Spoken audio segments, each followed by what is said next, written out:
이와 같이 좋은 일도, 이와 같이 나쁜 일도, 우리 앞에 펼쳐지는 모든 형상도 내가 지은 업의 인연 따라 일어나고 사라지는 인연법입니다.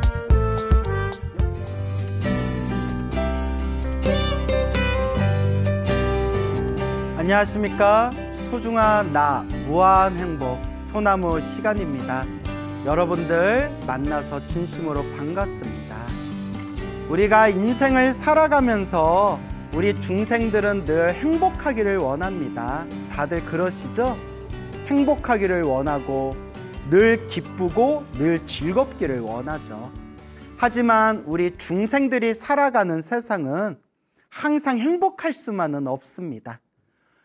등산과 같아요. 오르막길도 있고 내리막길도 있고 평탄한 좋은 길도 있고 꽃길도 있고 울퉁불퉁한 그런 자갈밭도 나오고 또 정말 그냥 온몸에 따끔거릴 정도의 가시밭길도 나오고, 그래서 우리 중생들이 살아가는 인생의 길이라는 것은 이 등산과 같아서, 산과 같아서 좋은 길도 나오고 좀 안 좋은 길도 나오고 정말 한 치 앞도 알 수가 없습니다.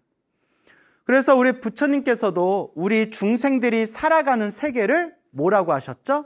사바세계, 사바세계. 참으면서 살아야 되는 세계라고 했습니다. 참을 수밖에 없는 세계, 참아야만 살 수 있는 세계.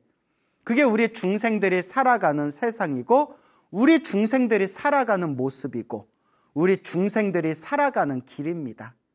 참고 참고 참으면서 그렇게 이제 닦고 닦아 나아가야 되겠죠. 우리는 모두 모든 일이 술술 풀리기를 원하지만 옛날부터 큰 스님들이 이런 말씀을 하셨습니다. 세상 사람들은 다들 망상 속에서 살고 있다. 다들 허망한 망상 속에서 살고 있는데 세상에서 가장 큰 망상이 모든 일이 술술 풀리기를 바라는 마음이 가장 큰 망상이다라는 말씀을 하셨습니다. 그만큼 우리 인생이라는 게, 중생이 살아가는 세상이라는 게 항상 행복해질 수만은 없다는 거겠죠. 그래서 부처님께서도 행복한 삶을 살고 싶다면 행복해질 수 있을 만한 원인을 지어라 라고 말씀하셨습니다. 모든 게 원인 따라 모든 결과가 일어나는 것이다. 좋은 결과를 얻고 싶으면 좋은 원인을 짓고 나쁜 원인을 지었으면서 좋은 결과가 나타나기를 바라지 말아라. 그래서 우리 불교를因果법이라고 하지 않습니까? 모든 게 원인 따라 그러한 결과가 생기는 것이다. 그리고 불교에서는 인연법이라고도 부릅니다. 내가 지은 업의 인연 따라서 인연 따라 일어나고 인연 따라 사라진다.因果법이라고도 하고 인연법이라고도 합니다. 늘 좋은 원인을 짓도록 노력하고 늘 좋은 인연을 만들어 가도록 노력해야 됩니다. 근데 그게 잘 안 됩니다. 중생은 번뇌와 망상, 탐욕과 성냄과 어리석음이라는 이러한 에너지가 있기 때문에, 이러한 부정적인 에너지로 인해서 자꾸 자기도 모르게 알고 지었건 모르고 지었건 내 탐욕과 성냄과 어리석음의 부정적 에너지에 휩싸여서 그렇게 몸과 말과 생각으로 실수도 저지르고 나쁜 업부도 짓게 되고 나쁜 인연을 짓게도 됩니다. 그래서 우리는 늘 참회하고 조금씩이라도 좋은 공덕을 지을 수 있도록, 좋은 공덕을 닦을 수 있도록 노력해야 됩니다. 석가모니 부처님 당시의 일이었습니다. 석가모니 부처님 당시에 어느 엄청난 큰 부자가 있었습니다. 이 큰 부자가 있었는데 이 부자는 아주 인색한 구두쇠였다고 합니다. 그렇게 재산이 많은데도 사람들한테 조금 더 베풀 줄 모르는 아주 인색한 사람이었다고 합니다. 이 인색한 이 구두쇠 부자가 자기 땅에다 창고를 짓고 거기다가 몰래 재산을 축적하게 됩니다. 그렇게 재산을 축적하고 나서 이 구두쇠가 그만 갑자기 꾀꼬닥하고 목숨이 끊기게 됩니다. 갑자기 죽어버린 거예요. 그 지독한 구두쇠가 자기가 써보지도 못하고 그렇다고 남들한테 베풀지도 못하고 그렇게 그냥 악착같이 인색한 마음으로 돈만 모으다가 그 엄청난 재산을 모아놓고는 꽥 하고 죽고 만 겁니다. 근데 이 지독한 이 구두쇠 부자가 자기 재산에 대한 그 강력한 집착의 그런 감정의 힘에 의해서 독사로 태어나게 됩니다. 독사로 태어나서 전생에 자기가 모아놨던 그 재물을 모아놓은 창고 앞을 지키는 독사로 태어났다고 합니다. 그래서 그 근방에 그 자기의 창고 근방에 사람이 혹시 지나가거나 사람 소리가 들리면 아주 독한 독을 내뿜으면서 사람들을 공격하기 일쑤였다고 합니다. 그러니까 그 지역에 아주 큰 골칫덩어리가 되게 됩니다. 어느 날 이 왕이 부처님께 찾아가 부처님께 다음과 같이 말씀을 올립니다. 거룩하신 세존이시여, 언젠가부터 저쪽 지역에서 아주 독한 독을 내뿜는 독사가 나타났는데 사람들이 너무나 독이 지독해서 사람들이 쉽게 다가갈 수가 없습니다. 사람들의 피해가 이만저만이 아닙니다.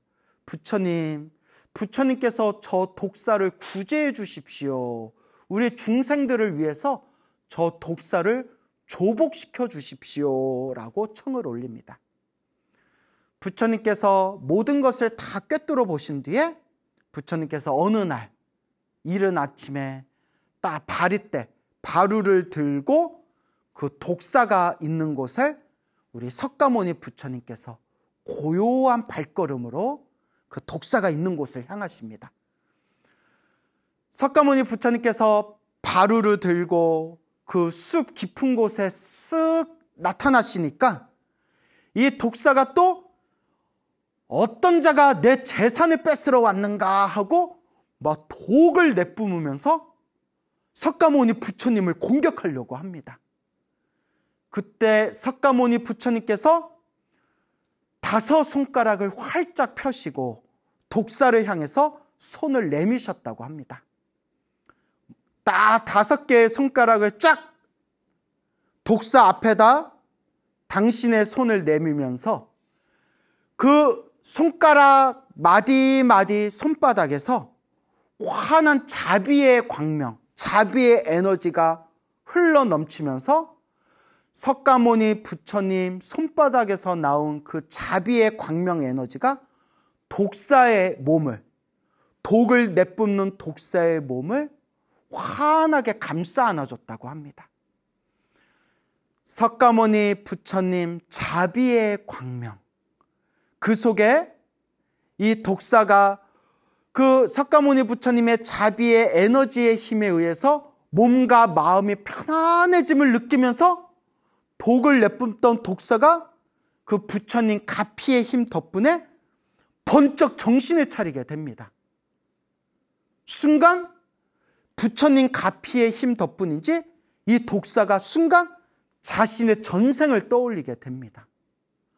아, 나는 전생에 사람이었구나. 아, 전생에 나는 굉장히 큰 부자였구나. 하지만 전생에 사람들에게 전혀 베풀지 않고 내 재산에 집착하던 인색한 구두쇠였구나. 사람으로서 목숨이 다 끝나고 난 뒤에도 내가 전생에 모아놨던 그 재산에 대한 집착심 때문에 그것을 지키는 독을 내뿜는 이 흉한 독사로 태어난 거였구나 라고 자기 자신을 성찰하게 됩니다. 부처님께서 말씀하십니다. 부처님께서 고요한 말씀으로 그대여 과거 전생에 인색하게 탐욕스럽게 살았던 업보로 이번 생에도 독사로 태어나게 되었는데, 이번 생에 또 독사로 태어나 사람들에게 피해를 주고 있으니 다음 생에는 더욱 괴로운 고통스러운 몸을 받게 될 것이다. 그대여 정신을 차려라 라고 부처님께서 고요한 말씀으로 그 독사에게 설법을 해주십니다. 그때 독사가 내뿜던 독을 더 이상 내뿜지 않고 이 독사가 스스로 자기의 전생을 떠올리면서 자기 자신을 성찰하고 있음을 꿰뚫어 보신 석가모니 부처님께서 바루를 그 독사 앞에 딱 내려놓으시고, 그대가 나를 따르고자 하면 이 바리떼 안으로 들어오거라. 가지고 있던 독이 완전히 다 사라져 죽어버린 순하디 순한 뱀이 되어버린 그 독사는 석가모니 부처님 바리떼 안에 들어가 석가모니 부처님께 진심으로 귀의를 하게 됩니다. 귀의. 그렇게 바리떼의 그 흉한 독을 내뿜던 그 독사를, 그 뱀을 바리떼 안에 탁 이렇게 뱀을 두고 이제 마을로 내려오시게 됩니다. 그때 도시에서 왕과 수많은 사람들이 그 흉하고 독한 독을 내뿜는 그런 독사를 완전히 구제하셔서 바리떼 안에 담아서 도시로 내려온 그런 부처님을 열렬히 환영하면서 그 바리떼 안에 있는 그 독사를 사람들이 다들 구경하게 됩니다. 이때 이 독사가 자신의 모습을 부끄럽게 여기면서 그때 이 독사가 목숨이 딱 끊기게 됩니다. 석가모니 부처님 바리떼 안에서 목숨이 딱 끊기게 돼요. 야, 그 독사가 이번 생에는 독사로 태어났지만 과거 전생에 엄청나게 큰 복을 지은 게 있나 봐요. 우리는 석가모니 부처님이 쓰시던 바루를 만져보지조차 못했는데 이 독사는 석가모니 부처님이 쓰시던 바루 안에서 목숨이 다했잖아요. 그때 이 독사가 죽기 직전에 석가모니 부처님을 만나 석가모니 부처님의 자비의 광명에 몸과 마음의 편안함을 느끼고 석가모니 부처님을 향한 지극한 공경의 마음과 지극한 그런 석가모니 부처님을 향해 귀의를 한 그 마음의 공덕의 힘에 의해서 하늘세계 도리천 천신으로 태어나게 되었다라고 경전에 나옵니다. 하늘세계 천신으로 태어난 거예요. 아주 인색한 구두쇠 큰 부자였다가 목숨이 닿은 뒤에 아주 흉한 독을 내뿜는 독사로 태어났다가 독사였지만 석가모니 부처님을 만나서 석가모니 부처님께 구제를 받고 석가모니 부처님께 공경하는 마음과 귀의를 했기 때문에 목숨이 끊기고 나서 이 독사가 하늘세계 도리천이라는 천상에 하늘의 신, 천신으로 태어나게 됩니다. 천신으로 태어난 이 도리천의 신이 내가 과거 전생에 어떤 복을 지었기에 이렇게 하늘세계 신으로 태어났을까라고 자기의 전생을 비춰봅니다. 하늘세계 신들은 자기의 전생을 볼 수 있는 힘이 있다고 합니다. 자기의 전생에 어떤 복을 지었나 하고 자기 전생을 봤더니 독사였다는 거예요. 독사. 뱀이었는데 하마터면 사람들을 크게 해쳐서 그 업보로 지옥에 떨어질 그런 업보를 지을 수 있는 상황에 석가모니 부처님을 만나 구제를 받고 석가모니 부처님께 귀의하고 공경의 마음을 올린 그 공덕의 힘으로 하늘세계 도리천 신으로 태어났다는 것을 스스로 깨닫게 됩니다.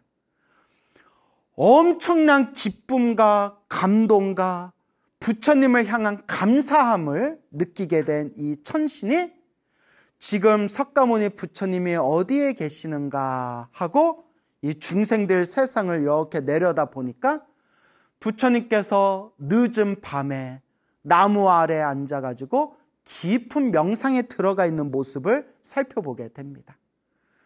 그때 이 천신이 아주 아름다운 하늘의 꽃과 아주 향기로운 천상의 향을 가지고 부처님이 계신 처소에 환한 광명을 일으키면서 부처님 발 아래 내려와 부처님께 삼배를 올리고 부처님 발 아래 무릎을 꿇고 부처님께 법을 청하게 됩니다. 그때 석가모니 부처님께서 당신이 구제했던 그 독사가 하늘세계 신으로 태어났고 하늘세계 신으로 태어난 저 천신이 감사의 마음을 올리기 위해서 지금 부처님 발 아래 내려온 것을 부처님께서 꿰뚫어 보시고는 그 천상의 신에게 부처님께서 설법을 하십니다. 그 설법을 듣고 그 자리에서 하늘세계 신이 수다원이라는 큰 깨달음을 얻게 됩니다. 수다원.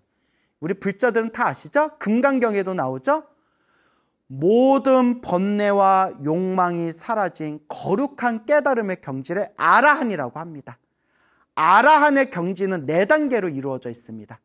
1단계 수다원, 2단계 사다함, 3단계 아나함, 4단계 아라한. 그래서 1단계 수다원에 들어가게 되면, 수다원이라는 깨달음을 얻게 되면 무조건 7생, 태어나고 죽고 태어나고 죽는 7생 안에 반드시 아라한이 될 수 있는 하이패스의 자격을 획득하게 된다고 합니다. 그래서 수다원의 경지를 성인이 되는, 성인의 흐름에 들어갔다라고 표현합니다. 거룩한 성자의 흐름에 들어갔다. 그 인색한 부자였다가 아주 구두쇠 부자였다가 아주 흉한 독사로 태어났다가 하늘세계 신으로 태어난 이 천신이 부처님께 설법을 한번 들은 것만으로 그 자리에서 거룩한 성자의 흐름에 들어간 수다원이 되게 됩니다. 그 다음 날 빈비사라 왕이 부처님이 계신 처소에 직접 찾아옵니다. 부처님께 인사를 올리고 부처님께 여쭈어 봅니다. 부처님, 제가 궁전에 있는데 저 숲속에 우리 부처님께서 머무르고 계시는 저 숲속에서 환한 하늘의 광명이 비추는 것을 제가 보았습니다. 어떤 상서로운 일이 있었기에 그와 같은 환한 광명이 부처님 처소에서, 부처님이 계신 숲에서 그런 빛이 뿜어져 나온 겁니까? 라고 하니 부처님께서 빈비사라 왕에게, 그리고 그 자리에 있는 수많은 비구 스님들과 불자들에게 이와 같이 말씀하셨습니다.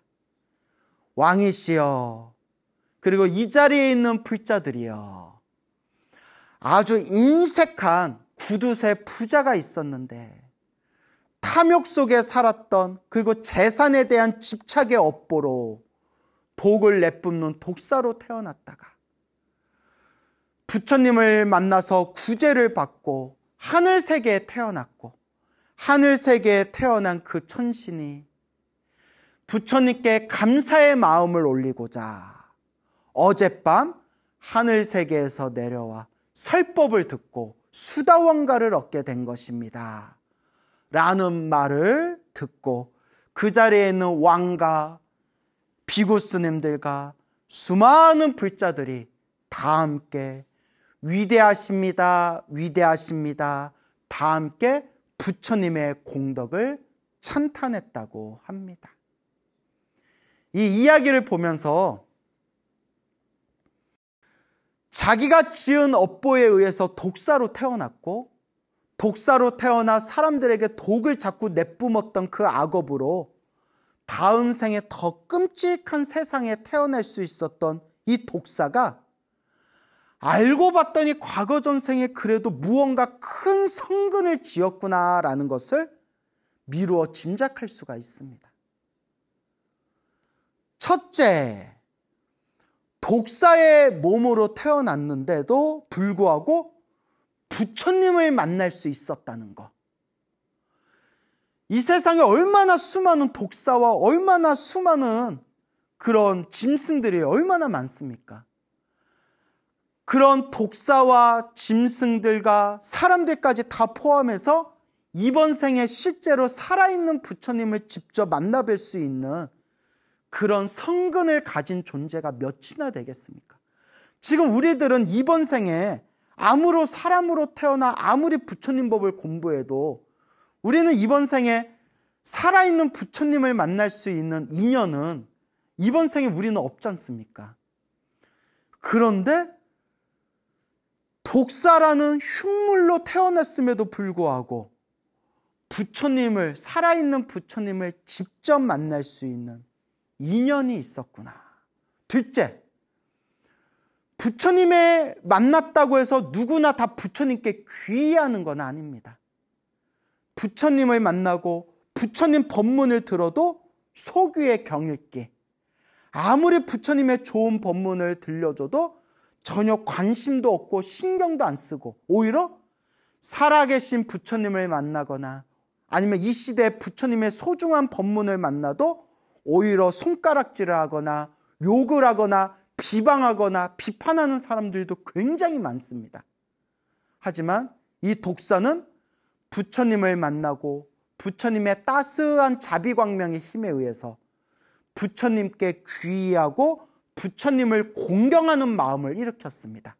그리고 부처님께 귀의하고 부처님께 공경하는 그 마음의 힘으로 하늘세계 천신으로 태어날 수가 있었습니다. 하늘세계 천신으로 태어난 이 존재가 부처님 발 아래 내려와 부처님의 살법을 딱 한 번 들은 것만으로 이번 생에 거룩한 성자의 흐름인 수다원가에 들어가게 됩니다. 제가 이걸 보고 너무나 자존심이 상하는 거예요.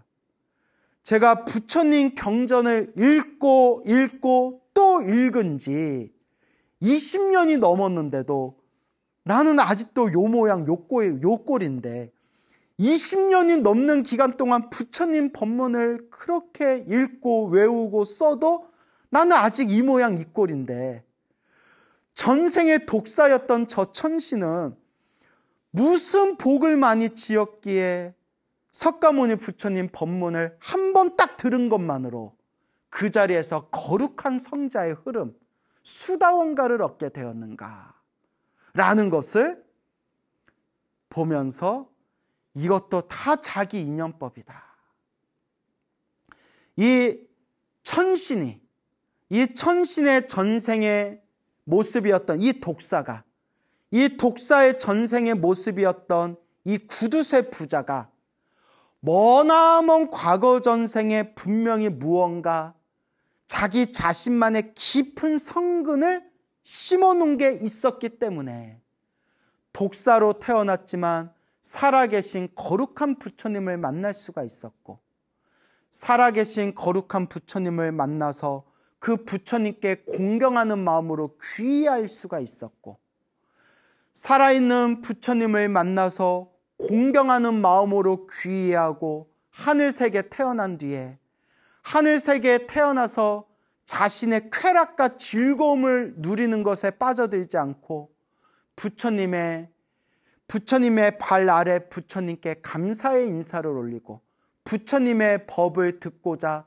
부처님께 설법을 청한 뒤에 부처님의 그 짧은 설법에 거룩한 성자 수다원이라는 깨달음을 얻게 된 것이 다 머나먼 과거 전생에 자기가 지었던 성근이 있었기 때문이다라는 것을 제가 분명히 말씀드리고 싶습니다. 이건 제 얘기가 아니라 모든 경전에 나와 있는 부처님이 늘 한결같이 말씀하시는 인연법의 흐름입니다. 요새 세상이 되게 이상해지는 것 같아요.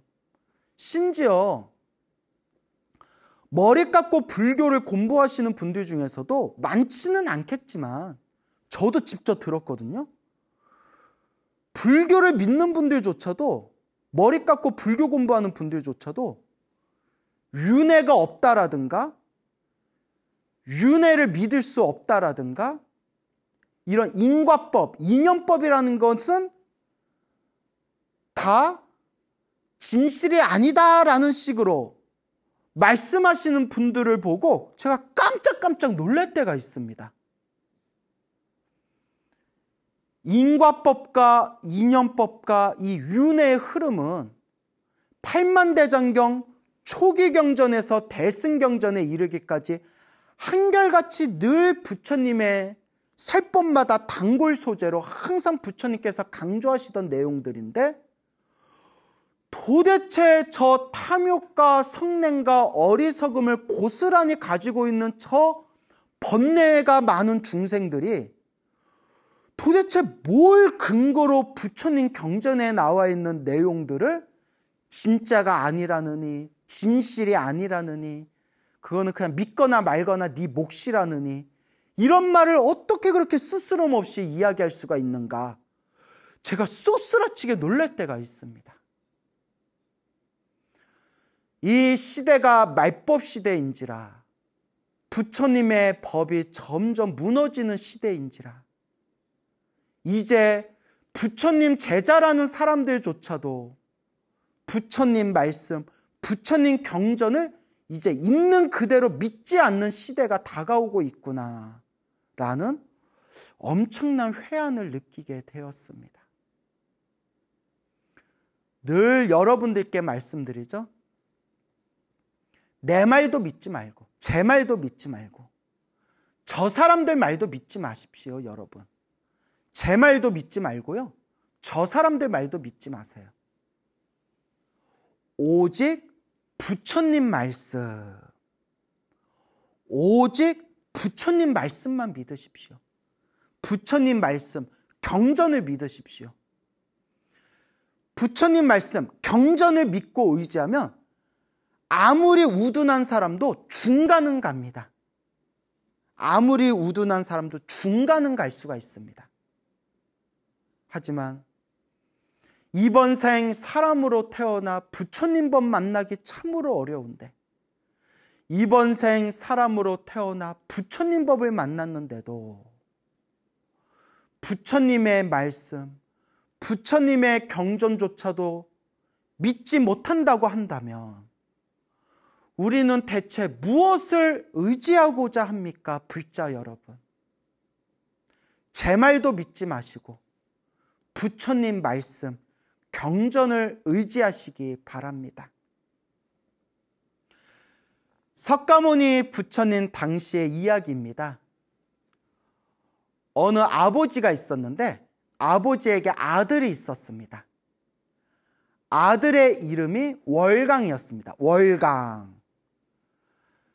아들이었던 월강이 이제 청년이 되어서 여행을 다니다가 스님들이 공부하고 수행하시는 어느 사원에 들르게 되었는데, 그 사원에서 스님들이 경전을 독송하시는데 부처님의 말씀을 외우고 있는데, 그때 딱 네 구절, 부처님의 말씀 네 구절을 딱 듣는 순간 마음이 편안함을 느끼면서 부처님 가르침에 대한 공경과 귀의, 돌아갈 귀, 의지할 의, 공경과 귀의의 마음을 일으키게 됩니다.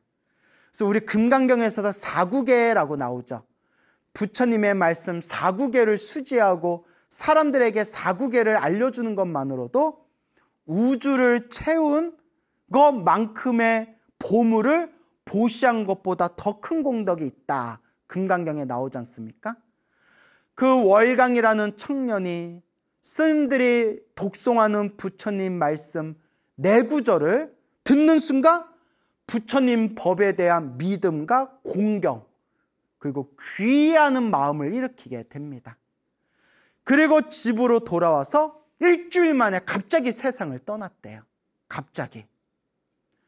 그런데 일주일 전에 스님들이 독송하는 부처님 말씀의 내용을 들으면서 부처님의 가르침에 대한 믿음과 공경과 귀의하는 마음을 일으켰던 그 불심의 힘에 의해서 이 월강이란 청년이 죽은 뒤에 하늘세계 신으로 태어났다고 합니다. 하늘세계 신으로 태어났대요. 그러니까 여러분, 부처님 말씀에 대해서 믿음을 가지고 부처님을 향해서 공경하는 마음을 가진 것만으로도 죽어서 하늘세계 신으로 태어났는데, 우리 불자들이 염불하고 늘 염불정진하면서 우리가 숨이 끊기기 직전에 부처님 염불하면서 죽을 수 있다면 다음 생에 태어나는 그 공덕이 얼마나 크겠습니까? 이건 제 얘기가 아니라 부처님 경전에 나오는 내용입니다. 여러분, 늘 말씀드리지만 저는 제 얘기를 많이 안 합니다. 여러분 재밌으라고 우스갯소리, 농담은 제가 할 때는 있지만 제가 불자님들께 들려드리는 얘기는 다 경전에 근거를 두고 하는 이야기들입니다. 하늘세계의 신으로 태어나게 되었는데 이 아들 월강이 부모님이 엄청난 찢어지는 가슴에 큰 괴로움과 고통을 느끼게 되고, 그때 아버지는 아들이 죽고 나서 일주일이 지났는데도 아들의 시체를 부둥켜 안고 아들을 살려달라 하늘을 향해서 울부짖고 끊임없이 눈물을 터뜨리고 있는 겁니다. 하늘세계의 신으로 태어난 이 월강이 자기의 전생의 아버지가 전생에 자기 몸뚱아리, 시체가 된 자기 몸뚱아리를 부둥켜 안고 찢어지듯 슬퍼하는 모습을 보고 아버지를 구제해드려야 되겠다라는 생각을 일으키게 됩니다. 전생에 내 아버지를 내가 구제해야 되겠다. 그래서 하늘세계에서 싹 내려와서 젊은이의 모습으로 바꾼 뒤에 시체를 부둥켜 안고 울고 있는 전생 아버지 옆에서 불덩어리로 막 온몸을 짖으면서 막 울면서 막 고행을 하기 시작하는 겁니다. 그러니까 이 아버지가 울다가 웬 젊은이가 미친놈처럼 막 뜨거운 열로 자기 몸을 짖으면서 막 고행을 하고 있으니까 뭐 이런 미친놈을 봤나 했겠죠. 이복의 젊은이 뭐 하는 거요? 하니까 제가 목표가 있어서 고행을 하고 있습니다. 무슨 고행을 하고 있어? 제가 왕이 되어서 금과 보물로 마차를 만든 뒤에 해를 다스리는 천자와 달을 다스리는 천자를 양옆에 두고 하늘을 지키는 사천왕에게 수레를 끌게 한 뒤에 이 우주를 뱅뱅 돌면서 이 우주를 여행하는 것이 저의 목표입니다. 이 아버지가 어이가 없어서 이보시오. 100년을 그렇게 해보시오. 그걸 과연 이룰 수 있겠소? 쓸데없는 짓을 하지 마시오. 100년을 그렇게 부르짖는다 해도 절대 이룰 수가 없을 것이오. 그러니까 이 젊은이로 변신한 이 천신 월강이 전생 아버지한테 얘기합니다. 그럼 당신은 왜 이 공덕묘지에서 그 시체를 부둥켜 안고 그렇게 울부짖고 있습니까? 왜 울고 있습니까? 내 사랑하는 아들인데 아들을 살려달라고 내가 하늘에 내가 부탁을 하는 것이요. 그때 월강이 이렇게 말합니다. 100년을 시체를 부둥켜 안고 그렇게 부르짖어 보시오. 그 시체가 살아나겠습니까? 내가 100년 동안 이렇게 고행을 해도 그 화려한 마차를 타고 우주를 여행하는 것이 불가능하다고 했듯이 이미 죽은 시체를 안고 100년 동안 그렇게 울어보시오. 시체가 살아나겠소. 그때서 이 아버지가 제정신이 든 겁니다. 이 사람 말이 사실 틀린 얘기가 아니지 않습니까? 그때 아버지가 제정신이 돌아온 걸 보고 월강이 이렇게 얘기합니다. 저를 따라오십시오. 소개해드릴 분이 있습니다. 하면서 아버지를 데리고 석가모니 부처님을 찾아갑니다.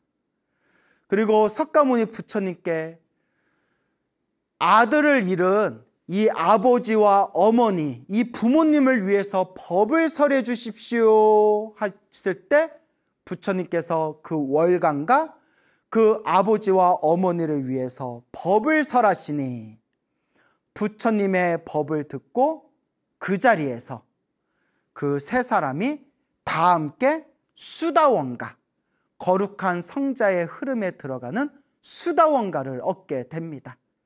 그리고 그 젊은이가 본래 자기의 천신의 모습으로 짠 하고 변하면서 전생의 아버지, 전생의 어머니, 저는 부처님 가르침에 귀한 공덕으로 하늘세계 천신으로 태어났습니다. 아버지 어머니가 너무나 슬퍼하셨기 때문에 아버지 어머니를 구제해드리기 위해서 제가 젊은이의 모습으로 이 지상에 잠시 내려왔던 겁니다. 저는 이제 다시 하늘세계로 돌아갈 테니 부디 슬퍼하지 마시고 부처님 법을 의지하면서 닦아 나아가시기 바랍니다 라고 이야기를 하게 됩니다. 이렇게 하늘세계 신으로 태어난 전생의 아들 덕분에 아버지도 어머니도 수다원가를 깨닫게 됩니다. 그때 부처님께서 이와 같이 이야기하셨습니다. 저 가족은 저 아버지와 저 어머니와 저 전생의 월강이었던 저 하늘세계 천신은 머나먼 과거 전생 석가모니 부처님 이전의 가섭 부처님 시대 때 가섭 부처님께 삼귀를 한 공덕으로 삼귀, 거룩한 부처님께 귀의합니다. 거룩한 가르침에 귀의합니다. 거룩한 승가, 맑고 깨끗한 스님들의 화합 모임인 승가에 귀의합니다. 거룩한 부처님께 귀의합니다. 거룩한 가르침에 귀의합니다. 거룩한 맑고 깨끗한 수행자 모임에 귀의합니다. 승가에 귀의합니다. 라고 삼귀를 한 공덕으로. 그래서 여러분 따라해 보십시오.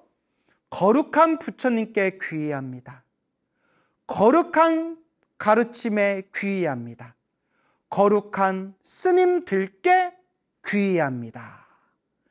이와 같이 가섭 부처님 시대 때 삼귀를 한 그 공덕의 힘으로 이 석가모니 부처님 시대 때 석가모니 부처님을 만나뵐 수 있었고 석가모니 부처님의 설법을 듣고 저와 같이 거룩한 성자의 흐름, 수다원의 깨달음을 얻을 수 있었던 것이다 라고 말씀을 하셨습니다.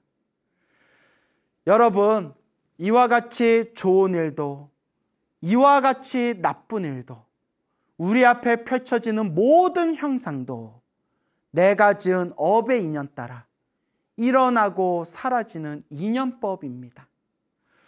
여러분들은 살아가면서 좋은 인연을 많이 지으셨습니까? 여러분들은 지금까지 살아오면서 알게 모르게 나쁜 인연을 많이 지어왔습니까? 과거에 지었던 나쁜 업의 인연이 있다면 지금 이 순간부터 염불하고 수행하면서 내 업장을 조금이라도 닦을 수 있도록 노력하시기 바랍니다. 그리고 지금부터 조금씩이라도 복과 선업과 공덕을 지어 나갈 수 있도록 노력하시기 바랍니다. 좋은 일도 나쁜 일도 내가 지은 업의 인연 따라 펼쳐진다는 인과법, 인연법을 믿고 의지하시고 올바른 불자로서 수행전진 잘 해 나가시기 바랍니다. 여러분, 행복해지고 싶습니까? 행복한 삶을 창조하고 싶습니까? 복을 지으십시오. 선업을 지으십시오. 공덕을 닦으십시오. 복과 선업과 공덕의 힘이 여러분들을 진정한 행복의 길로 이끌어 줄 것입니다. 여러분, 성불하십시오.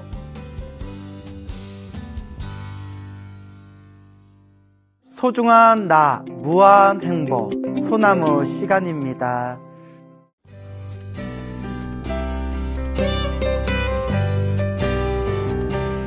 안녕하십니까. 소중한 나, 무한 행복, 소나무 시간입니다. 여러분 만나서 반갑습니다. 오늘 여러분들께 또 불심이 충만한 그런 좋은 이야기 전해드릴까 합니다. 제가 얼마 전에 그 용인의 문수산 법륜사라는 절에 법회를 했어요. 아, 맞다. 우리 이 BTN 소나무에서 거기서 소나무 공개 방송도 했었거든요. 우리 불자님들 많이 보셨죠? 그래서 그 용인 법륜사라는 사찰에 이제 또 한 달에 한 번씩 제가 이제 1호 법회를 하게 되었어요. 그래서 법륜사에 가서 거기 주지 스님하고 이렇게 이제 대화도 나누고 이런저런 또 말씀을 나눴는데 정말 도량이 좋아요. 아주 그냥 도량이 맑고 깨끗하고 아주 기운이 세요. 그 건물도 굵직굵직하고 정말 절을 잘 졌어요. 근데 이 절을 짓게 된 인연이 또 참 묘해요. 그 용인 문수산 법륜사라는 그 도량을 창건하신 창건주 스님께서 상륜이라는 그런 이제 큰 스님이 되십니다. 비구니 스님이세요. 상륜 스님이라는 그런 어른 스님께서 이제 그 도량을 불사를 시작하시게 되었는데, 원래 저 승가사라는 절에 그분께서 새벽에 이렇게 정진하고 계실 때 눈앞에 생생한 그런 환상이 펼쳐졌대요. 한바탕 생생한 환상이 펼쳐졌는데 아주 수풀이 우거진 산에 맑은 샘물이 있고 맑은 샘물에서 푸른색 용, 청룡이 하늘로 솟구치면서 막 물을 뿜어내더래요. 그 순간 호련히 관세음보살님이 나타나셔서 이곳에서 살아라, 이곳에서 살며 정진하여라 라고 관세음보살님께서 딱 선몽을 하셨다고 합니다. 호련히 그 새벽에 승가사 선방에서 정진하다가 그와 같은 생생한 환상을 해서 탁 깨고 나서 이게 참 희한한 일이다, 이게 참 희한한 일이다 라는 그런 생각이 드시더랍니다. 그런데 얼마의 시간이 지난 뒤에 정말 우연찮게 그 용인에 있는 문수산이라는 곳을 우연히 발견하게 됐는데, 놀랍게도 그때 눈앞에서 관세음보살님이 보여주시면서 이곳에서 살면서 정진해라 라고 했던 그 산 장소하고 똑같이 생겼더래요. 얼마나 놀랬겠어요, 그 상륜 스님께서. 아, 내가 이번 한 생을 포기해서라도 이번 생에는 내가 이곳에 부처님 도량을 만들어야겠구나 라고 원력을 세우셨다고 합니다.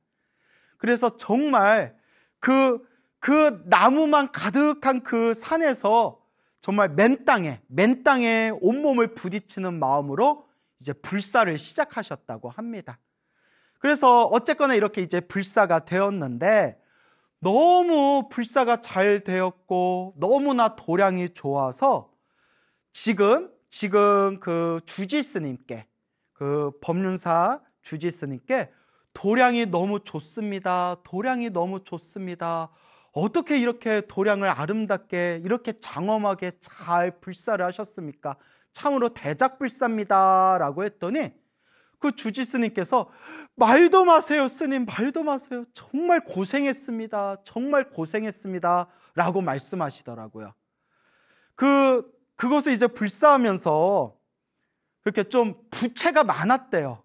땅도 사고 뭐 건물도 짓고 법당도 짓고 부처님도 모시고 하다 보니까 부채가 많았답니다. 신도님들이 십시일반 도와주시고 우리 신도님들이 정성껏 도와주셨지만 워낙 도량이 크다 보니까 부채가 많았는데, 그렇게 큰 스님께서 2007년에 이제 입적을 하십니다. 2007년에 입적을 하시고 난 뒤에 그 당시에 수십억의 부채가 있었대요. 수십억. 그 당시에 수십억. 이걸 어쩌나 하면서도 그 도량을 대작불사로 아주 장엄하게 그렇게 도량불사를 일구게 됩니다. 제가 수십억이란 말에 제가 놀래가지고, 와, 스님, 어떻게 이렇게 불사를 장엄하게 이루셨습니까? 어떻게 이렇게 대작불사를 하셨습니까? 스님, 비결이 뭡니까? 라고 여쭤봤어요. 주지스님께. 비결이 뭡니까? 라고 여쭤봤더니 주지스님께서 딱 한마디 하시더라고요. 기도입니다. 기도. 오직 기도하셨다고 합니다. 순간 다 제 가슴을 때리더라고요. 제가 여기저기 다니면서 어른 스님들께, 선배 스님들께 그렇게 큰 불사를 이루시거나 어떤 큰 그런 공덕을 이루신 분들께 스님, 비법이 뭡니까? 비결이 무엇입니까? 라고 할 때마다 늘 어른 스님들께서 빠뜨리지 않고 하시는 말씀이 기도다. 기도의 힘이다. 부처님 은혜다. 라는 말씀을 늘 하셨고 저도 늘 마음에 되새기고 있었는데 그 용인의 법륜사 주지스님께서도 기도입니다. 기도입니다. 라고 말씀을 하시더라고요. 그래서 제가 갈 때마다 주지스님 뵐 때마다 두세 번을 더 물어봤어요. 너무 도량이 좋아서 야, 어쩜 이렇게 도량을 잘 지었습니까? 어쩜 이렇게 불사를 잘했습니까? 스님 부채도 많았다면서요. 비결이 뭡니까? 라고 할 때마다 한마디도 어긋남이 없이 항상 하시는 말씀이 기도입니다, 스님. 기도였습니다, 스님이라고 늘 주지스님께서 그렇게 기도 말씀을 하시더라고요. 그래서 이제 주지스님 말씀과 그 주지스님을 오랫동안 모셨던 그런 신도님에게 들은 그런 재미난 이야기가 있습니다. 큰 스님이 이제 세상을 떠나시고 난 뒤에 이제 부채는 막 수십억 부채는 남아있고 이제 그 제자 되시던 지금의 주지이신 그 현암이라는 비구니 스님께서 이제 딱 주지가 된 거예요. 그러니까 막 여기저기서 이거 이제 빚을 어떡할 거냐, 부채는 어떡할 거냐, 앞으로 이거 절 운영은 어떡할 거냐, 불사는 앞으로 어떻게 할 거냐, 얼마나 마음이 무겁겠어요. 그럴 때마다 신도들 앞에서 약한 모습 보일 수가 없잖아요. 괜찮다, 다 잘 된다, 응? 나만 믿어라, 부처님만 믿어라, 여기가 관세음보살님이 점지해 주신 자리다, 관세음보살님이 반드시 도와주실 거다 라고 신도들에게 이야기를 했지만 당신도 얼마나 마음이 먹먹했겠어요. 이걸 어떻게 해야 되나, 이걸 어떻게 해야 되나. 그래서 이 절을 잘 운영해 보려고 하는데 간혹 이렇게 신도분들이 오시면 절은 큰데 큰 스님이 안 계시네 라는 말을 그렇게 툭툭 던지면 그러니까 자기 가슴에 비수가 꽂히는 느낌이 들더래요. 괜히 자기가 죄 짓는 느낌이 들고, 절은 큰데 큰 스님이 안 계시네. 그러니까 그땐 자기가 나이도 지금보다 훨씬 젊고 또 그러다 보니까 이게 내 그릇에 비해서 너무 큰 곳이 아닌가, 내 역량이 부족한 것은 아닌가, 이 도량을 어떻게 해야 되나, 얼마나 많은 고민이 있었겠어요. 그러다가 어느 스님께, 어느 비구 스님께 여쭤봤대요. 제가 어떻게 이 도량을 제가 일구겠습니까? 어떻게 이 불사를 제가 잘 회양할 수 있겠습니까? 그러니까 그 스님께서 기도하세요. 기도하십시오. 그러면 스님, 어떤 기도를 할까요? 법화경 기도하십시오. 옛적부터 어른 스님들께서 가피 중에 최고의 가피는 법화경 기도 가피다 라는 말씀을 하시지 않았습니까? 법화경 기도하십시오. 그 순간 마음에 딱 꽂히더래요. 예, 알겠습니다. 제가 이제부터 법화경 천일기도 들어가겠습니다. 마음의 중심을 딱 세운 뒤에 그때 수많은 불자들에게 이렇게 맹세를 합니다. 지금부터 내가 산문 밖으로 나가지 않고 1000일 동안 하루도 빠뜨리지 않고 법화경 기도를 하겠다. 1000일 기도에 들어가겠다. 그렇게 하루도 빠뜨리지 않고 하루 3번 아주 간절하게 법화경 기도를 했다고 합니다. 그렇게 법화경 기도를 하면서 정말 고비도 많았대요. 몸도 너무 아파오고 막 이런저런 안 좋은 일들도 막 생기고 그런 힘들고 괴로운 고비들이 찾아왔을 때에도 흔들림이 없이 나는 그냥 부처님만 믿겠다. 오직 부처님만 믿겠다. 간절하게 1000일 동안 하루도 빠뜨리지 않고 그렇게 기도를 했다고 합니다. 그러다가 어느 날 정말 지독하게 몸이 아프더래요. 너무나 몸이 아파가지고 신도들이 이러다 우리 스님 죽는다 싶어가지고 억지로 끌고 병원에 갔답니다. 병원에 갔는데 의사 선생님이 이렇게 얘기하더래요. 스님, 하와이 가시죠. 하와이. 우리 옛날 그 추억의 영화 보면 네가 가라 하와이 뭐 이거 있지 않습니까? 유명한 대사 있잖아요. 네가 가라 하와이. 스님, 하와이 가시죠. 아니 왜 하와이 가라는 거지? 의사 말이 스님, 지금 하고 있는 일 다 내려놔야 스님 삽니다. 지금 몸이 말이 아닙니다. 다 내려놓고 모든 거 다 내려놓고 어디 하와이 같은 데 가셔서 그냥 다 내려놓고 푹 쉬셔야 됩니다. 그러니까 신도들은 얼마나 걱정이 많겠어요. 근데 주지스님이 딱 이렇게 이야기하더래요. 중이 돼서, 머리 깎은 중이 돼서 기도 말고 뭘 할 수 있겠느냐. 신들 기도하다가 중간에 쉬어버리면 내가 제대로 쉴 수나 있겠느냐. 내 마음이 편안하겠느냐. 죽어도 기도하다 죽는 거다 라고 말씀을 하시더래요. 그리고 오로지 몸이 아프거나 말거나 오로지 기도를 해 나가는데 점점 알게 모르게 일들이 술술 풀려나가더래요.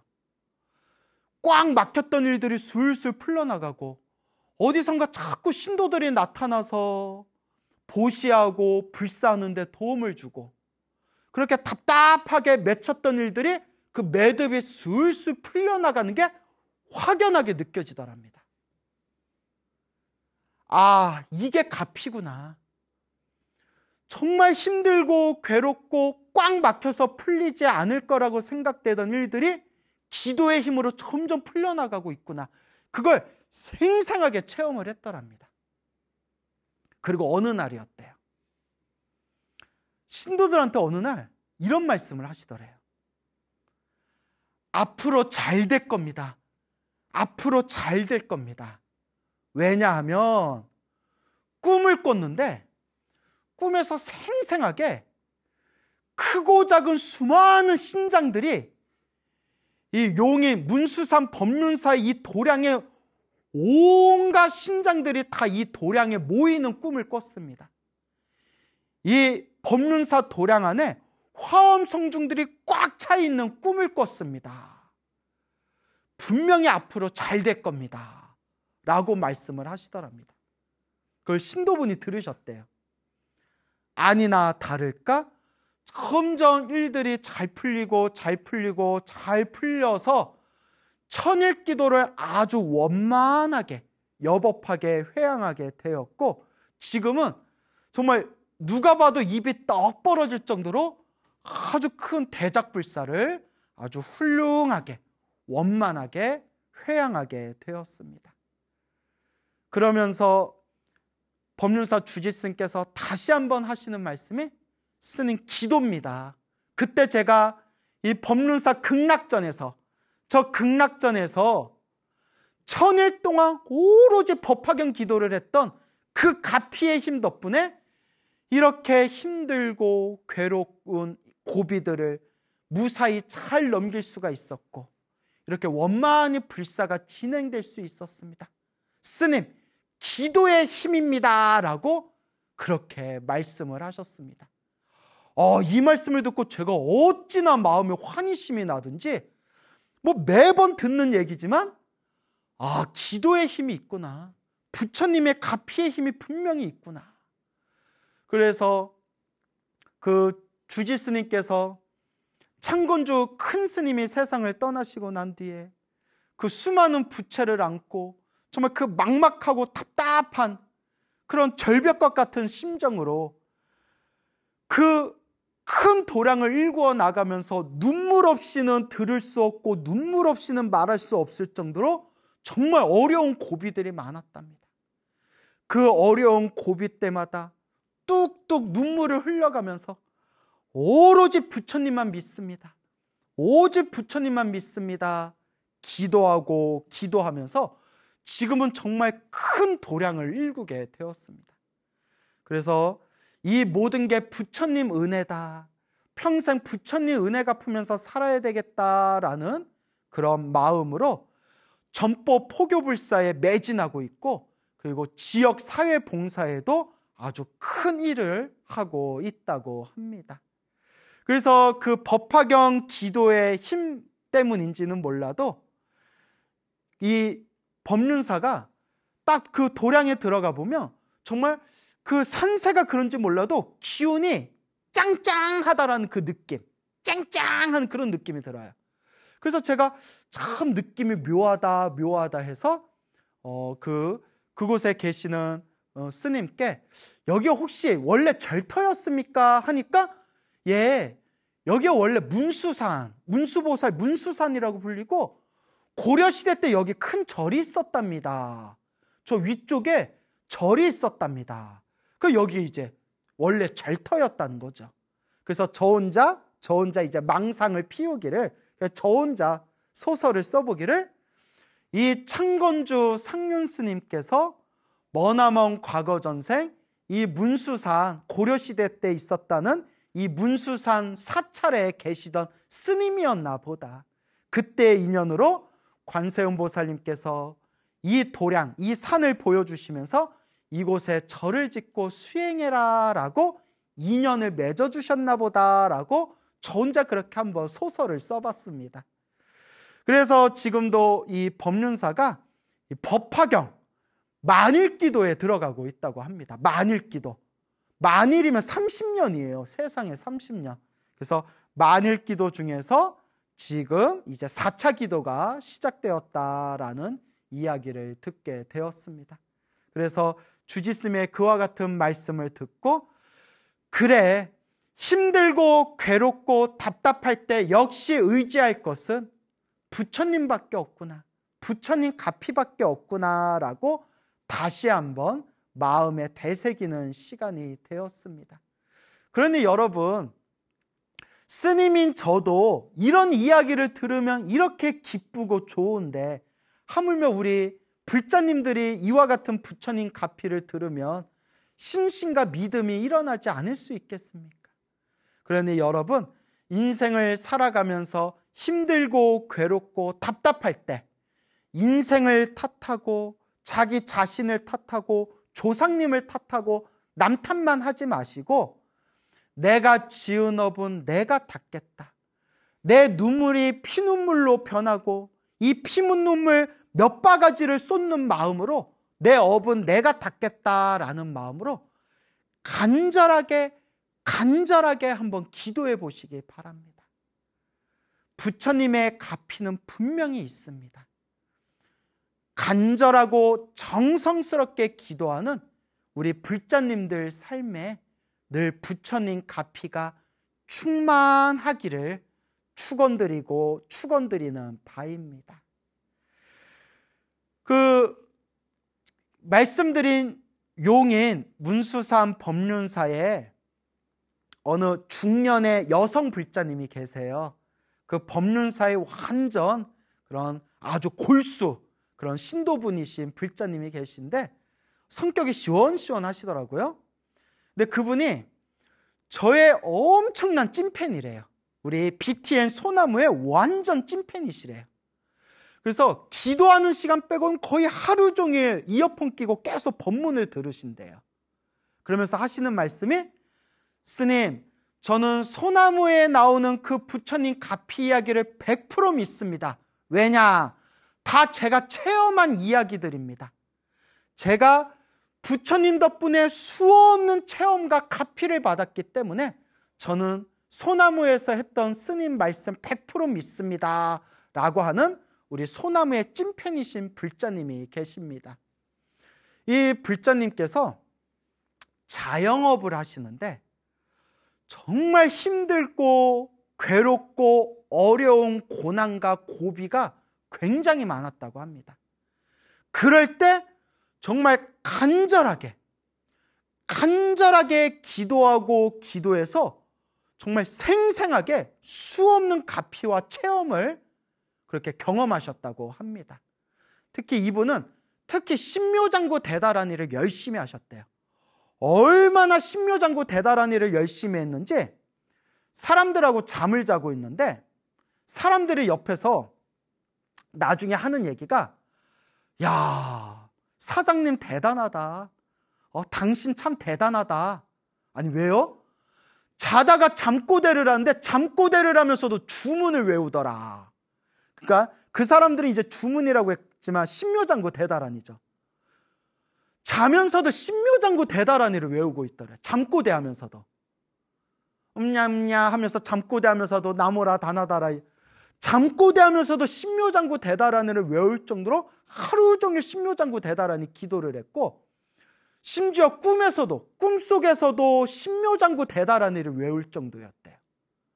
그래서 여러분, 제가 늘 누누이 말씀드리잖아요. 꿈에서도 기도할 정도가 돼야 된다. 꿈에서도 기도할 정도가 되면 웬만한 소원들은 이루어진다. 아니나 다를까 정말 힘들고 어려운 고비가 있을 때 부처님께 기도하고 기도할 때마다 그 고비를 넘겼고, 그리고 그 기도의 에너지가 쌓이고 쌓이면서 그 기도의 에너지가 쌓일수록 알게 모르게 점점 일들이 술술 풀려나가는 게 느끼더랍니다. 정말 일들이 술술 풀려나가는 게 느끼더래요. 그러면서, 스님, 저는 정말 부처님 기도 아니었으면, 부처님 가피 아니었으면 저는 못 살았습니다. 부처님 덕분에 살고 있습니다. 저는 평생 부처님 은혜 갚으면서 살 겁니다. 라는 그런 그런 신심이 가득한 그런 여성 불자님이 계십니다. 이 불자님이 저한테 직접 해주신 얘기입니다. 그래서 제가 그분한테, 아이고 감사합니다. 제가 또 우리 소나무에 또 아주 재미난, 아주 불신 가득한 또 법문 소재를 하나 얻었습니다. 불자님 고맙습니다. 라고 제가 인사를 드렸어요. 너무 감동적이더라고요. 여러분, 이제 채널 고정하시고 잘 들어보세요.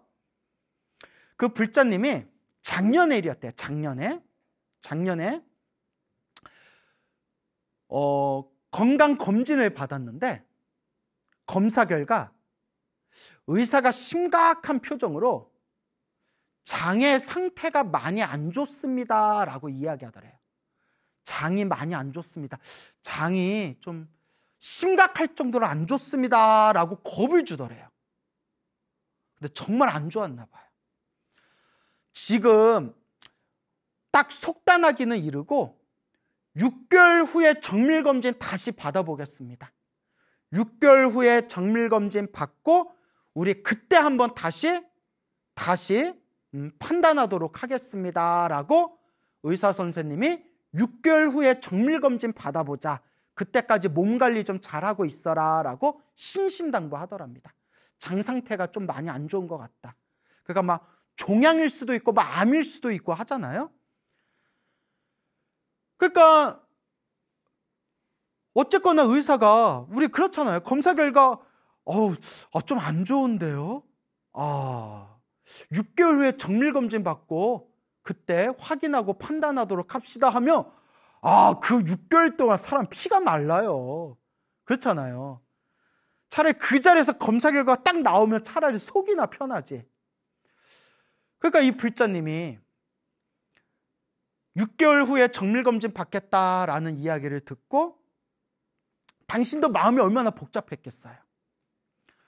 원래 열심히 기도했지만 더 열심히 기도했대요. 힘들고 괴롭고 답답할 때 의지할 것은 부처님밖에 없다라는 심정으로 더 열심히 기도를 하셨대요. 그렇게 6개월 동안 열심히 더 기도를 하시고, 그렇게 또 이제 마음에 회향을 하겠다라는 뜻에서, 그동안 기도한 걸 이제 또 회향하겠다라는 뜻에서 이제 마지막 기도는 저 상원사, 오대선 상원사 정멸보궁에 갔대요. 정멸보궁을 걸어서 올라가 가지고 쉬지 않고 1000배를 절했대요. 쉬지 않고 1000배를 했대요. 1000배. 쉬지 않고 이렇게 이제 1000배를 올렸는데, 그렇게 부처님께 간절하게 절 한 번 1000배를 올리고 난 뒤에 그날 밤 생생하게 꿈을 꿨대요. 그 남자가 나타나더래요. 큰 남자가 나타나더래요. 큰 남자가 나타나서 자기를 딱 보더니, 불자님을 딱 보면서 많이 아프구나 라고 하더래요. 많이 아프구나.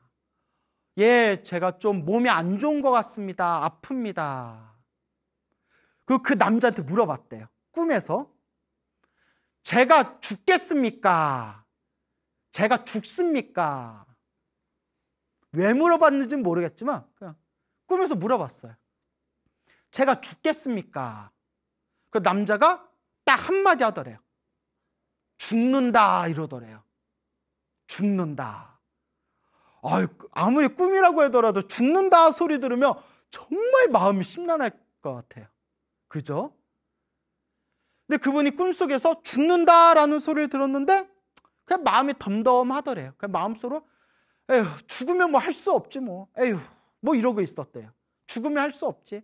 그래서 마음이 그냥 덤덤하더래요. 죽는다라는 소리 듣고 마음이 덤덤한데 남자가 갑자기 손을 쓱 내밀더래요.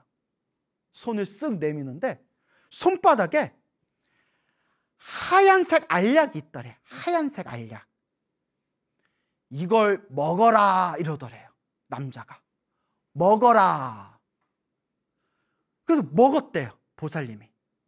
보살님이 그걸 꿀꺽 먹었는데 갑자기 배가 구르륵 구르륵 푸드득 거리더래요.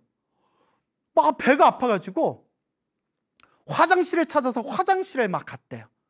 그래서 화장실 변기에 앉아서 후두두두두둑 하면서 뱃속에 있는 5만 가지 더러운 게 막 끊임없이 뱃속에 있는 더러운 게 막 쏟아져 내리더래요.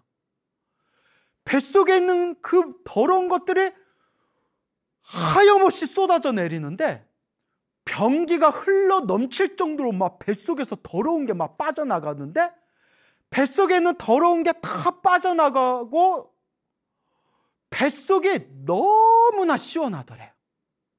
너무나 뱃속이 시원하더래요. 그러면서 배가 시원하다 하면서 잠에서 딱 깼대요. 잠에서 깼는데 배가 너무 시원하더래요. 희한하다.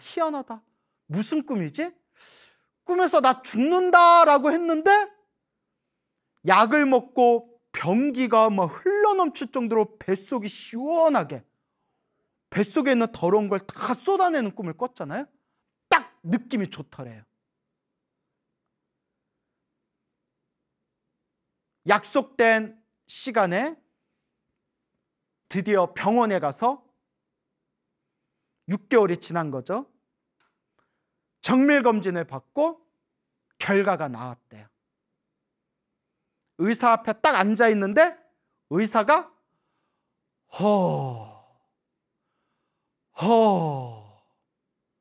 살다가 이런 일은 처음 봅니다. 장이 깨끗합니다 라고 의사가 얘기하더래요. 장이 깨끗합니다. 그 병원까지 말씀을 해주셨어요. 어느 병원인지. 그 유명한 병원인데 그는 이제 말 안 할게요. 굳이 그 병원의 의사가 이런 일이 없는데 이러기가 쉽지 않은데 참 어떻게 이런 일이 있지? 아니 대체 6개월 동안 뭘 하셨습니까? 장이 너무 깨끗합니다. 검사할 필요도 없습니다. 너무 다행입니다. 너무 좋은 일입니다. 하고 의사가 감탄을 하더랍니다. 그게 올해 초의 일이래요. 그 6개월 지나고 검사한 게 올해 초의 일이래요. 그러면서 스님, 저 부처님 가피 받았습니다. 제가 기도하고 생생하게 이런 체험을 했는데 제가 어떻게 부처님의 은혜를 안 갚을 수가 있겠습니까? 저는 평생 부처님 은혜 갚는 마음으로 살겠습니다. 라는 말씀을 하셨습니다. 제가 막 물개박수를 쳤어요. 막 쳤어요. 바로 앞에서, 바로 옆에서 그렇게 생생한 가피의 체험담을 들으면서 다시 한번 느꼈습니다. 늘 불자님들께 늘 제가 귀가 따갑도록 드리는 이야기. 부처님의 가피는 현재 진행형이다. 부처님의 가피는 지금 이 순간에도 살아있다. 지금 이 순간에도 부처님의 가피는 우리 중생들을 제도하고 계신다라는 그런 확신이 다시 한번 마음에 되새겨지는 그런 이야기가 되겠습니다. 우리가 인생을 살아가면서 힘들고 괴롭고 답답할 때가 있어요. 사실 우리 절에 다니시는 분들의 대부분의 이유가 힘들고 괴롭고 답답하니까 부처님께 의지하고 싶은 마음, 내가 지금 겪고 있는 이 불행과 이 불안을 소멸하고 싶은 마음, 더 큰 행복을 얻고 싶은 마음, 이런 마음들 때문에 종교를 믿고 또 절에 다니는 거 아니겠습니까? 그런 불자분들에게 늘 드리는 이야기가 있습니다.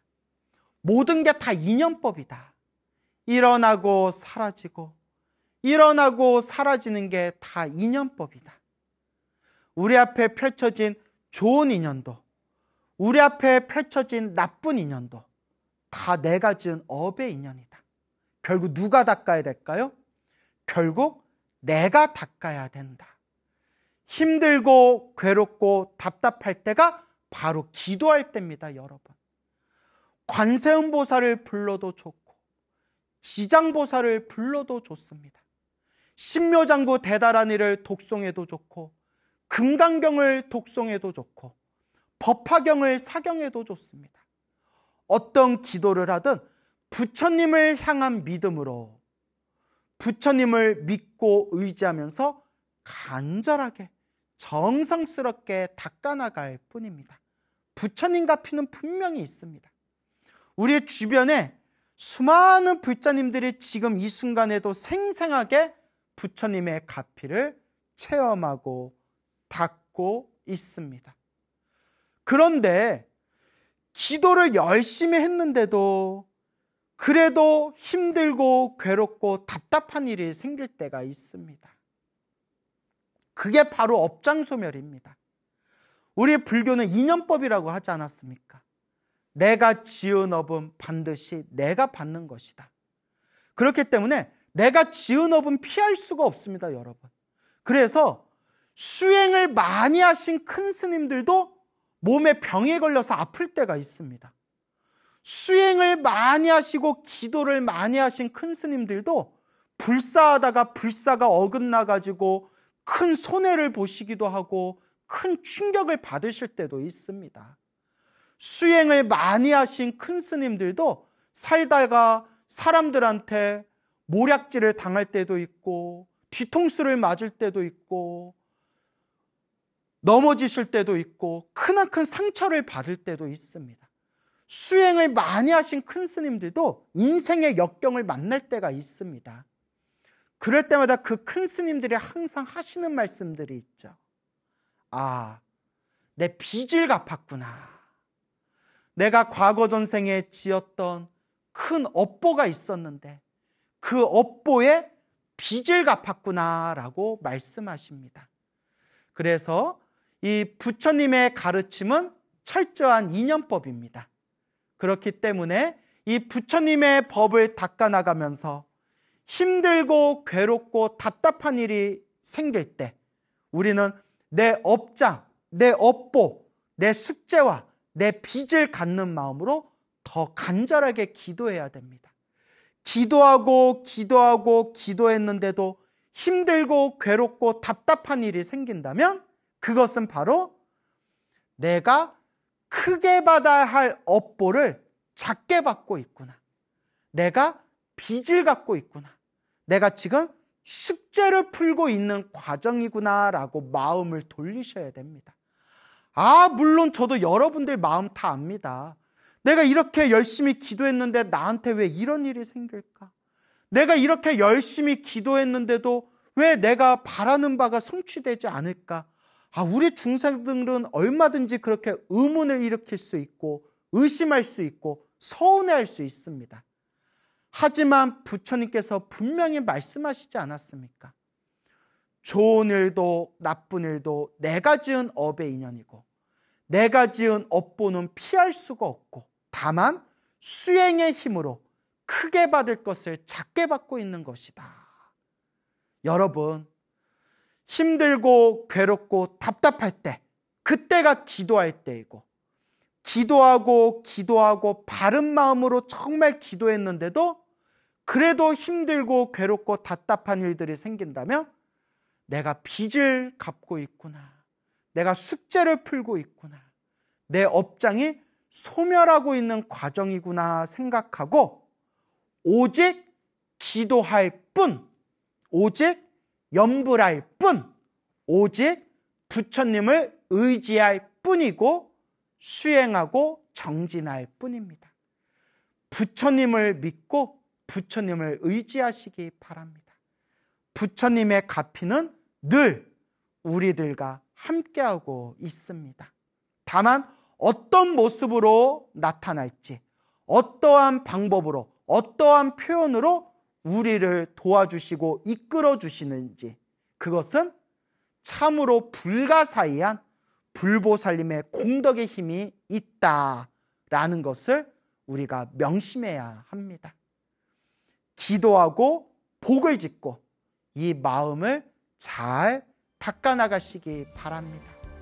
결국 중생은 자기 복대로 살아갑니다. 지금 이 순간 이번 생에 복을 짓고 기도하고 마음을 잘 닦는 불자가 되시기 바랍니다.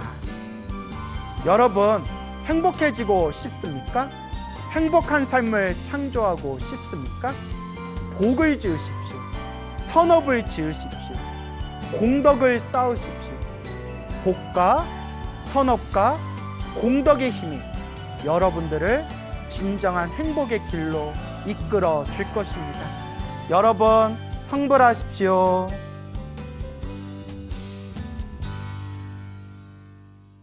소중한 나 무한 행복 소나무 시간입니다.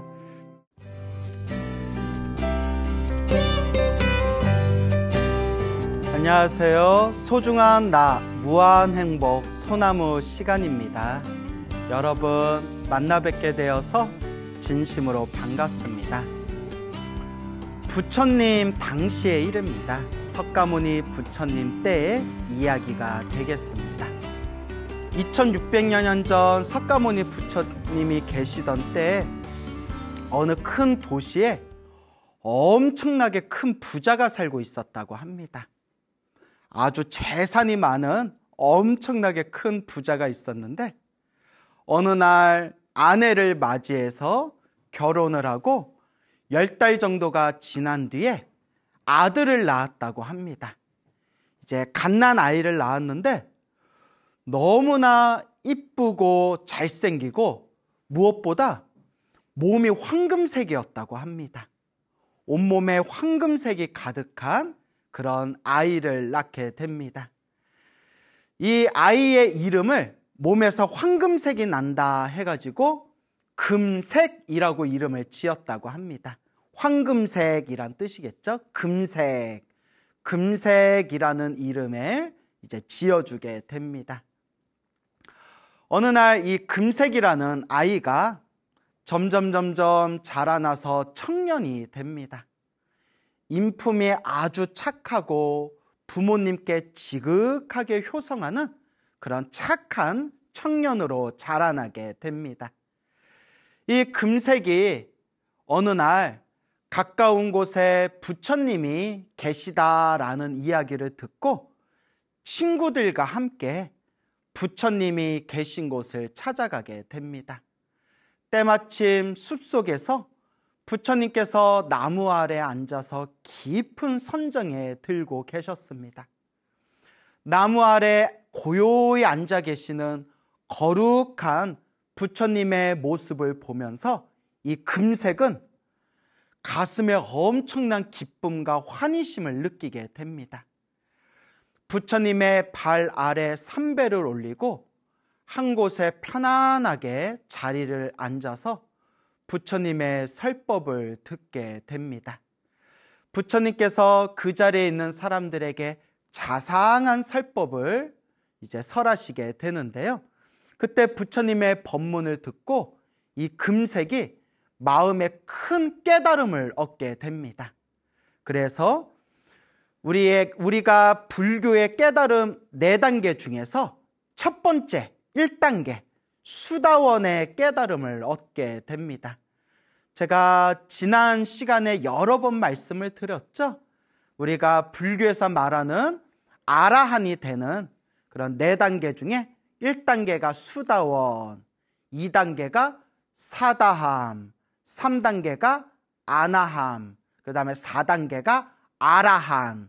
아라한은 모든 번뇌와 욕망이 사라진 거룩한 성자를 아라한이라고 합니다. 그래서 아라한이 되면 모든 번뇌와 욕망이 사라지고, 그리고 이 생사윤회, 태어나고 죽고 태어나고 죽는 윤회에서 벗어나게 된다고 합니다. 그래서 이 수다원, 사다함, 아나함, 아라한 이 4단계 중에서 1단계 수다원을 얻게 됩니다. 그리고 제가 부연 설명을 드리자면 아직 불교 교리를 잘 모르시는 분들이 제가 아라한에 대해서 이제 설명할 때 불교 교리에 아직 익숙하지 않은 분들이 아라한이 불교의 최고의 깨달음인가 보다 이렇게 착각하시는 분들이 계신 것 같더라고요. 그건 절대 아니고요. 아라한은 번뇌와 욕망이 사라진 거룩한 성자지만 아라한들조차도 부처님하고 비교해보면 지혜와 자비가 부족하다고 합니다. 그래서 법화경 같은 경전에 보면 아라한을 목표로 하지 않고 성부를 목표로 수행해라. 부처가 되는 걸 목표로 수행해야 된다라는 내용이 법화경에 나옵니다. 제가 이 말씀을 왜 드리냐면 가끔 어떤 분이 스님 꼭 아라한 되세요 이렇게 말씀하신 분들이 간혹 있더라고요. 그래서 정말 좋으신 말씀이고 영광된 말씀이기는 한데 우리 대승불교의 목표는 아라한이 되는 게 목표가 아니라 이제 아라한들의 스승이신 부처님이 되는 것, 성부라는 것이 목표입니다. 그래서 우리가 불자들끼리 법회를 마치고 나서 합장 인사한 뒤에 성불하세요 라고 서로 인사를 하는 겁니다. 성불하세요, 부처님 되세요 라고 서로가 인사를 하는 거죠. 그래서 우리가 수다원, 사다함, 아나함, 그 다음에 마지막 4단계 아라한의 경지에 이르르면 모든 번뇌와 욕망이 사라진 거룩한 성자가 되지만 아라한도 거룩하신 부처님과 비교해보면 아직 지혜와 자비에 있어서 큰 차이가 있다. 그래서 우리 대승불교의 목표는 아라한이 되는 것이 아니라 성부라는 게 불교의 목표이다라는 말씀을 드립니다. 그래서 법화경 같은 경전에 보면 자세히 나오게 되죠. 어쨌거나 이 금색이라는 청년이 숲에서 부처님의 설법을 듣고 나서 1단계 깨달음, 수다원의 깨달음을 얻게 됩니다. 수다원이라는 깨달음을 얻게 되죠. 수다원이라는 깨달음을 얻게 되면 7생 안에 태어나고 죽고 태어나고 죽는 7번의 생 안에 반드시 아라한이 될 수 있다고 합니다. 그래서 수다원이 되면 아라한이 되는 하이패스, 아무런 걸림이나 막힘이 없이 7번의 생 안에 아라한이 될 수 있다라고 불교 교리에서 말하고 있습니다. 그리고 수다원의 특징은 완전한 믿음의 성취입니다.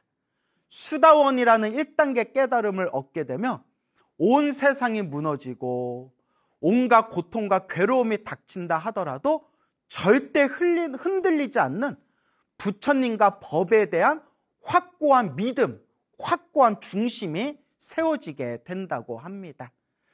이와 같이 수다원이라는 이 깨달음을 얻게 된 금색이 부모님께 찾아가서 이렇게 말씀을 드립니다. 어머니, 아버지, 어머니, 제가 오늘 부처님의 설법을 듣고 부처님을 뵙고 나서 마음에 크나큰 기쁨, 크나큰 환희를 느끼게 되었습니다. 제가 마땅히 머리 깎아 출가하고자 합니다. 머리를 깎고 출가하고자 합니다. 라고 그렇게 이제 부모님께 말씀을 드립니다.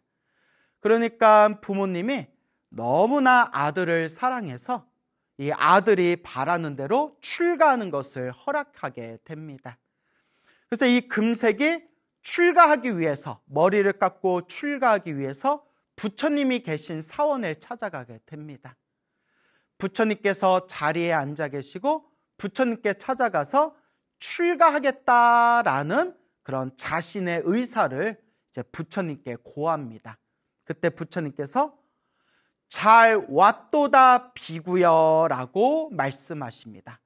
잘 왔노라 비구여 라고 부처님의 말씀이 떨어지는 순간에 그 금색의 몸에서 머리카락이 저절로 우수수수 떨어지면서 머리가 저절로 삭발한 상태가 되고 저절로 몸에서 입고 있던 속복이 사라지고 승복으로 이렇게 스님들을 상징하는 가사를 입은 그런 승복을 짠 하고 몸에 저절로 이 가사가 나타났다고 합니다. 부처님의 가르침을 우리가 경전이나 주석서를 보면 부처님께서 특별히 어떤 비구들에게, 어떤 출가자들에게 잘 왔도다 비구여 하는 순간 그 사람이 저절로 머리카락이 떨어지고 저절로 승복을 입었다. 짠 하고 출가자의 모습으로 변하게 되었다라는 구절이 경전에 보면 나옵니다.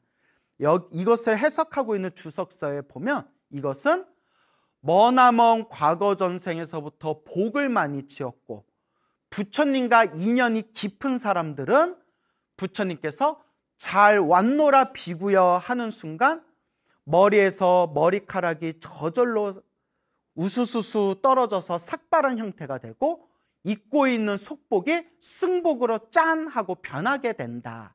이것은 과거 전생에서부터 지었던 성근이다라고 그렇게 주석서에도 그런 내용이 나오게 됩니다. 그래서 이와 같이 이 부처님께서 잘 왔도다 비구여 하는 순간 이 금색은 머리카락이 저절로 우수수 떨어지고 입고 있는 옷이 이제 가사, 승복으로 변하게 됩니다. 그리고 그때부터 이 금색을 금색 비구라고 부르게 됩니다. 비구라는 것은 이제 우리가 머리를 깎은 출가한 그리고 구족계 스님으로서의 계율을 받은 남자 스님을 비구라고 부르고요. 여자 스님을 비구니라고 부르는데 걸식하는 자, 얻어먹는 자라는 뜻입니다. 걸식하는 자, 얻어먹는 자. 위로는 부처님께 법을 구하고 아래로는 중생들에게 음식을 구한다. 그래서 얻어먹는 자, 그래서 구하는 자, 걸식하는 자라는 뜻을 담고 있습니다. 이렇게 금색 비구는 부처님의 아래에서 열심히 수행하고 정진해서 결국은 모든 번뇌와 욕망이 사라진 거룩한 성자가 되었고 수많은 천상의 신들과 사람들의 존경을 받는 그런 큰 스승이 되었습니다. 그때 주변에 있는 수많은 비구 스님들이 어느 날 부처님께 찾아가서 이렇게 여쭈어 봅니다. 거룩하신 부처님, 질문이 있습니다. 여쭈어 볼 게 있습니다. 저 황금색 몸을 갖춘 금색 비구는 과거 전생 어떤 복을 많이 지었길래 이번 생에 저렇게 부귀한 부자 귀한 집안에 태어나게 되었고, 또 전생에 어떤 복을 지었길래 온몸에 저렇게 환한 그런 황금색의 몸을 타고 태어난 것입니까? 이게 어떤 복덕 인연이 있는 것입니까? 라고 부처님께 여쭈어 봅니다.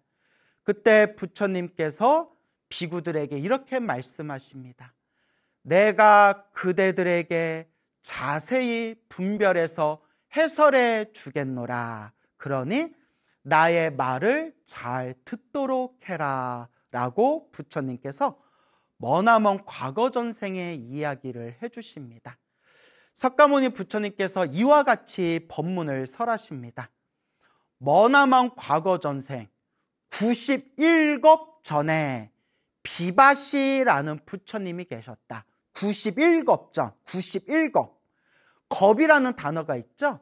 우리가 무상심심 미묘법 백천만거 난조우 할 때 겁이라는 단어가 있지 않습니까? 인간의 숫자로 헤아릴 수 없는 기나긴 시간을 겁이라고 부릅니다. 겁. 그래서 경전에 보면 큰 바위산이 있고요. 엄청나게 큰 바위산이 있고, 그 바위산에 하늘 세계에서 선녀가 100년에 한 번씩 내려오는데, 100년에 한 번씩 선녀가 내려올 때 옥깃으로, 100년에 한 번씩 선녀가 내려올 때 옥깃으로 바위를 한번 이렇게 스친답니다. 옥깃으로 바위를 한번 이렇게 스쳤을 때 그 바위가 흔적도 없이 사라지면, 그게 일겁이라고 합니다. 큰 바위산이 있고 하늘색의 선녀가 100년에 한 번씩 내려와서 옥깃을 한번 스쳐가지고 그 바위가 닳고 닳아서 바위가 흔적도 없이 사라지면 그걸 일겁이라고 부른다. 그 어마어마하게 헤아릴 수 없는 기나긴 시간을 겁이라고 부릅니다. 그런데 그럼 91겁 전에 헤아릴 수 없는 머나먼 과거 전생에 비바시라는 부처님이 계셨는데, 그 비바시 부처님께서 중생들에게 널리 법을 펼치시고 난 뒤에 부처님께서 세상을 떠나십니다. 부처님께서 세상을 떠나시고 부처님의 몸을 잘 화장해서 거기에서 이제 사리를 얻게 됩니다. 사리를 얻고 난 뒤에 그 사리를, 그 나라를 다스리고 있던 국왕이 그 사리를 모아서 부처님의 사리를 모아놓은 보배로 된 사리탑을 건립하게 됩니다. 그 보배로 만든 사리탑을 건립하고 수많은 중생들과 수많은 불자님들에게 그 비바시 부처님을 그리워하고 공경하고 예배하게끔 사람들에게 널리 덕을 펼칩니다. 그렇게 시간이 지나고 세월이 지난 뒤에 어떤 사람이 그 비바시 부처님 사리탑에 가서 사리탑에서 부처님께 예배 공경을 드리는데 탑의 저 구석의 일부분이 살짝 부셔져 있는 걸 보게 되었다고 합니다. 부처님의 사리탑이 오랜 세월이 지난 뒤에 점점 낡고 부서진 걸 보고 너무나 가슴이 안타까웠던 그 남자가 이제 정성껏 그 탑의 부서진 부분을 잘 수리하고 보수한 뒤에 그 사리탑의 부서진 부분을 당신의 재산을 팔아가지고 황금으로 금박을 입혔다고 합니다. 우리가 흔히 한국 불교에서는 개금이라고 하죠. 개금. 금박을 정성스럽게 입힌 뒤에 그 사리탑 앞에서 정성스럽게 마음으로 발언하고 나서 그렇게 자리를 떠났다고 합니다.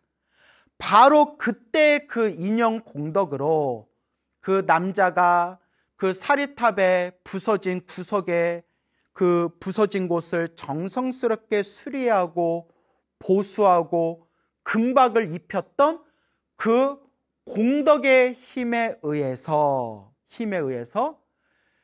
97급 동안 항상 청상과 인간 세상에 태어나고 태어날 때마다 황금색 몸을 받았고 늘 크나큰 복덕과 즐거움을 누리게 되었다. 그리고 그 남자는 지금 석가모니 부처님 시대 때 다시 사람으로 태어나고 석가모니 부처님을 만나서 머리를 깎고 출가해서 아라한과 아라한의 거룩한 깨달음을 얻었으니 그 남자가 바로 이번 생에 금색 비군이라. 이 또한 모두 자기가 지은 복을 자기가 받은 것이다 라고 부처님께서 말씀하셨습니다. 이 자리에서 부처님의 설법을 듣고 수많은 비구들이 다 함께 기뻐하고 다 함께 찬탄했다고 합니다. 그러니까 우리 그 금색 비구, 태어날 때부터 황금색 몸을 갖춘 그 금색 비구가 91겁점 비바시 부처님의 사리탑을 부서진 곳을 보수하고 그곳에 황금으로 금박을 입혀서 그 비바시 부처님의 사리탑 앞에서 정성껏 복을 지은, 선업을 지은, 공덕을 닦은 공덕의 힘으로 수없는 억겁의 세월 동안 91겁 동안 하늘세상, 인간세상, 인간세상, 하늘세상에 항상 황금색 몸으로 세상에 출현했고 온갖 즐거움을 누리다가 석가모니 부처님 때에도 역시 황금색 몸으로 태어나서 부처님의 설법을 듣고 출가하여 모든 번뇌가 소멸한 아라한이 되었다. 이것도 다 자기가 과거 전생에 지었던 선업공덕의 힘이었다라는 석가모니 부처님의 말씀이 되겠습니다. 그래서 제가 늘 우리 불자님들께 말씀드리지만 좋은 인연도 나쁜 인연도 다 내가 지은 업의 인연입니다. 그렇기 때문에 우리가 항상 좋은 업의 인연을 짓도록 복과 선업과 공덕을 짓도록 자꾸 노력하고 노력해야 할 것입니다. 또 두 번째 이야기를 들려드리겠습니다. 역시 석가모니 부처님 당시의 일입니다. 석가모니 부처님 때의 일입니다. 석가모니 부처님 때 아주 큰 부자가 있었습니다. 아주 큰 부자가 있었는데 이 부자가 아내를 맞이해서 결혼을 하고 10달 후에 아들을 낳게 됩니다. 아들을 낳았는데 이 아이가 태어날 때마다 온몸에서 전단나무의 향, 전당향이 온몸에서 그렇게 향기가 흘러넘쳤다고 합니다. 우리 불교경전에 나오는 인도에서 아주 향이 좋은 그런 향나무 중에 전당향나무, 전단나무라고 있습니다. 불교경전에 보면 자주 나옵니다. 전당향나무라는 향나무가 있는데 그렇게 향이 아주 곱고 아주 향이 감미롭다고 합니다. 그래서 이 아이가 태어날 때마다 몸에서 전단나무의 향, 전당향나무의 그런 향기가 풍겼고 아이의 입에서는 아주 향긋한 우발라 꽃, 역시 불교경전에 나오는 푸른색의 꽃이라고 합니다. 우발라라는 꽃의 향기가 입에서 풍겼다고 합니다. 아이의 몸에서 풍기는 그 향기를 맡고 수많은 사람들이 기뻐했다고 합니다. 몸에서 저절로 향기가 뿜어져 나오는 거예요. 그래서 그 부모님은 이 아이의 이름을 전단나무의 향기가 몸에서 흘러넘친다, 몸에서 향기가 난다 해서 아이의 이름을 전단향이라고 부르게 됩니다. 전단향이라고 이름을 지어주게 됩니다. 그렇게 시간이 지나서 이 전단향이라는 아이가 무럭무럭 자라서 청년이 됩니다. 청년이 되고 난 뒤에 어느 날 친구들과 함께 이렇게 여행을 다니다가 우연히 어느 숲속에서 나무 아래 고요히 앉아서 깊은 선정에 들어 계시는 부처님을 만나 뵙게 됩니다. 부처님을 만나 뵙고 그 부처님의 아름답고 고요한 모습을 보고 마음에서 엄청난 기쁨과 환희와 희열을 느끼게 됩니다. 우리가 이렇게 그냥 부처님의 모습을 본 것만으로도 기쁨이 느껴지는 게 바로 성근입니다. 착할선, 뿌리 익은 성근이 있기 때문에 괜히 부처님이 좋고 부처님의 가르침이 좋고 절에 다니기가 좋고 부처님의 법을 배우는 게 좋은 겁니다. 그래서 착할선, 뿌리 익은 착한 뿌리가 있기 때문에 부처님의 가르침이 참 좋은 것이다. 부처님의 가르침이 마음에 와닿는 겁니다. 착한 뿌리가 없으면 아무리 좋은 부처님의 가르침을 들려주어도 우의독경, 그냥 소 귀에 경 있는 거나 다름이 없습니다.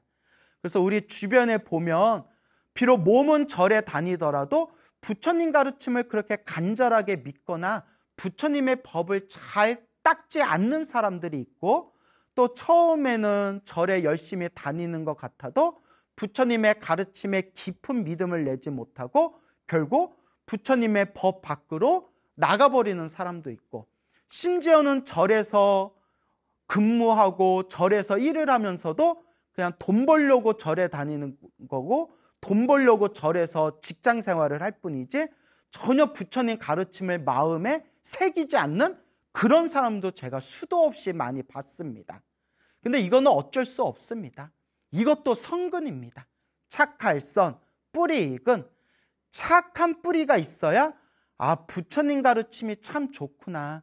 내가 부처님 법을 잘 닦아야 되겠구나라는 마음을 일으키게 됩니다. 그래서 우리 불자분들도 사람으로 태어난 것이 참으로 소중하고 부처님 법을 만난 것이 정말 큰 복이구나. 내가 이렇게 부처님 법을 좋아하고 부처님 가르침 공부하기 좋아하는 것 자체가 내가 과거 전생에서부터 내가 지었던 착할선, 뿌리 익은 착한 뿌리가 있는 것이구나라는 것을 우리가 꼭 명심해야 됩니다. 그래서 우리가 부처님 경전에 보면 부처님의 설법을 듣고 있는 그 불자들을 향해서 부처님께서 선남자 선여인들이여 라는 표현을 쓰지 않습니까? 선남자 선여인들이여. 이걸 옛 큰 스님들은 이것을 풀이하실 때 성근이 있는 착한 뿌리가 있는 착한 남자 착한 여인들이여, 성근이 있는 사람들이여 라는 그런 뜻이 담겨져 있다라는 말씀을 하셨습니다. 그러니까 우리 불자 여러분들께서도 내가 이번 생에 부처님 가르침을 만난 것이 참 큰 복이구나, 부처님의 법을 닦을 수 있는 것이 정말 큰 복이구나, 성근이구나 라는 것을 마음에 되새기면서 우리가 불자로서 바르게 마음을 닦을 수 있도록 노력해야 할 것 같습니다. 그래서 이 전단양이 부처님의 발 아래 예배 공경을 올리고 자리에 앉아서 부처님의 설법을 청해 듣습니다. 부처님께서 법문을 하시니 부처님의 법문을 듣는 순간 이 전단향도 그 자리에서 마음이 열려서 수다원이라는 깨달음을 얻게 됩니다. 수다원, 사다함, 아나함, 아라한 4단계 깨달음 중에서 제1단계 깨달음, 수다원이라는 큰 깨달음을 얻게 됩니다. 부처님을 만나 뵙고 마음의 깨달음을 얻고 크나큰 기쁨과 희열과 환희를 느낀 이 전단양은 집에 돌아와서 어머니께, 아버지께, 부모님께 출가하겠습니다 라고 자신의 뜻을 부모님께 전합니다. 부모님은 아들을 너무나 사랑했기 때문에 아들이 바라는 대로 출가를 허락해 주게 됩니다. 그렇게 머리 깎고 출가하기 위해서 전단양은 부처님이 계신 곳에 찾아가게 됩니다. 부처님께서 출가하기 위해서 찾아온 전단양을 보면서 부처님께서 이와 같이 말씀하십니다. 잘 왔도다 비구여. 잘 왔노라 비구여. 부처님의 한마디가 떨어지자마자 그 순간 이 전단양의 머리카락이 저절로 우수수수 떨어져서 삭발한 모습이 되었고, 입고 있는 옷은 다 사라지고 순식간에 가사, 승복을 입은 비구의 모습으로 완벽하게 짠하게 변하게 됩니다. 앞에서 설명을 들었지만 과거 전생에서부터 복과 선업과 공덕을 많이 짓고 부처님과 인연이 깊은 사람들은 부처님께서 다 꿰뚫어 보신 뒤에 잘 왔노라 비구여 라고 하는 순간 그 한마디를 듣는 것만으로도 머리카락이 저절로 사라지고 입고 있는 옷이 가사, 승복으로 변하게 된다라고 이야기하고 있습니다. 자, 이렇게 이 전단양은 그날 이후로부터 전단향 비구라고 불리게 됩니다. 전단향 비구는 부처님 아래 열심히 수행하고 수행해서 모든 번뇌와 욕망이 사라진 거룩한 성자 아라한이 됩니다. 아라한이 된 전단양 비구는 널리 사람들에게 불법을 펼치면서 하늘세계 신들과 인간들의 공경을 받는 그런 큰 스승이 됩니다. 그때 어느 날 여러 비구들이 부처님께 찾아와 부처님께 질문을 여쭙니다. 부처님, 세존이시여, 저 전단양 비구는 과거 전생 어떤 복을 지었기에, 과거 전생 어떤 인연이 있었기에 태어날 때 저렇게 부귀한 집안에 태어났고, 태어나면서도 어떻게 저렇게 태어나는 그 순간부터 온몸에서 저렇게 아름다운 전단나무의 향내가 나고, 그리고 어떤 공덕이 있었기에 부처님의 설법을 듣고 머리 깎고 출가해서 저렇게 위대한 성자 아라한이 된 것입니까? 전생에 어떤 인연이 있는 것입니까? 라고 부처님께 여쭈어 봅니다. 그때 석가모니 부처님께서 다음과 같이 말씀하십니다. 비구들이여, 참 잘 질문했다. 비구들이여, 잘 물어보았다. 그대들을 위해서 자세히 분별 해설해 주리라. 귀를 기울여 잘 듣도록 해라.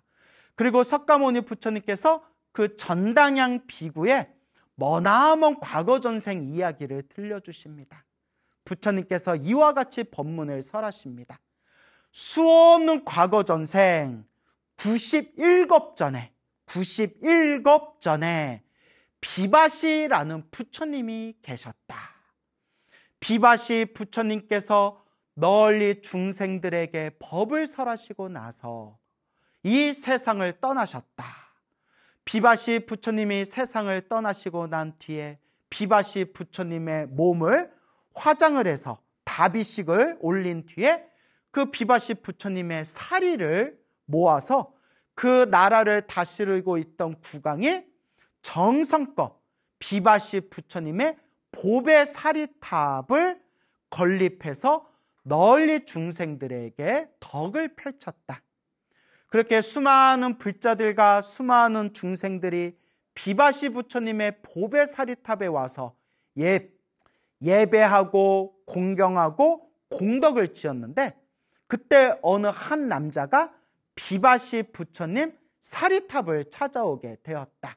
그때 비바시 부처님 사리탑의 땅에 그 탑 일부분이 이렇게 부셔져 있는 것을 보고 그 남자가 마음을 내어서 정성껏 그 비바시 부처님 사리탑의 부서진 부분을 수리하고 정성껏 보수를 한 뒤에 자기가 가지고 있는 귀하고 아주 귀한 전당향 나무의 그 향수를 자기가 보수한 사리탑과 그 사리탑의 땅에다가 뿌리면서 간절하게 부처님께 마음으로 발언하였다.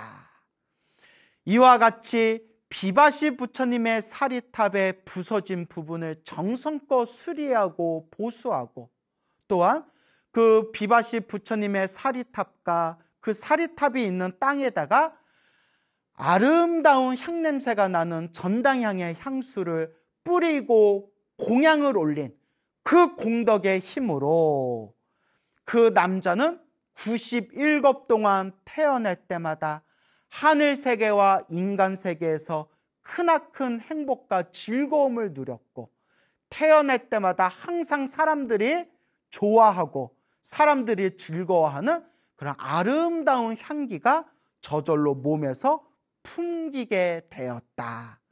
그리고 97겁이 지나고 난 뒤에 지금 석가모니 부처님 시대에 전당향이라는 이름으로 태어나서 부처님을 만나 머리 깎고 출가해서 저렇게 아라한이 된 것이다. 저 전당향 비구가 부귀한 집안에 태어나고 몸에서 저절로 아름다운 향냄새가 나고 석가모니 부처님을 뵙고 법문을 듣고 깨달음을 얻고 출가해서 결국에는 완전한 그런 깨달음의 아라한이 될 수 있었던 것 자체가 모두 다 자기 자신이 지은 공덕의 힘이다. 그러니 항상 복을 짓고 항상 선업을 짓도록 노력해야 된다라고 부처님께서 말씀하셨습니다.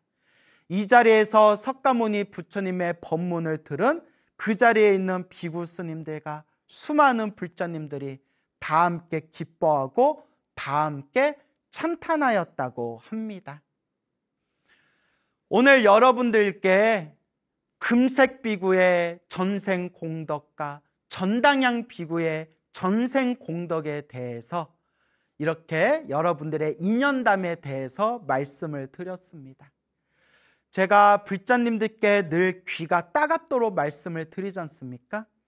우리 앞에 펼쳐진 행복도 불행도, 좋은 일도 나쁜 일도, 좋은 인연도 나쁜 인연도 다 내가 지은 업의 인연이구나 라는 말씀을 늘 자주 들읍니다.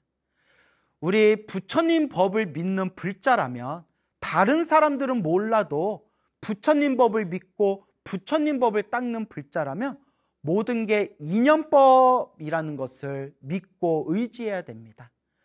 내 앞에 펼쳐진 좋은 일도 나쁜 일도 다 내가 지은 업의 인연, 인연법이구나라는 자기 마음의 중심이 딱 하고 서 있어야 됩니다.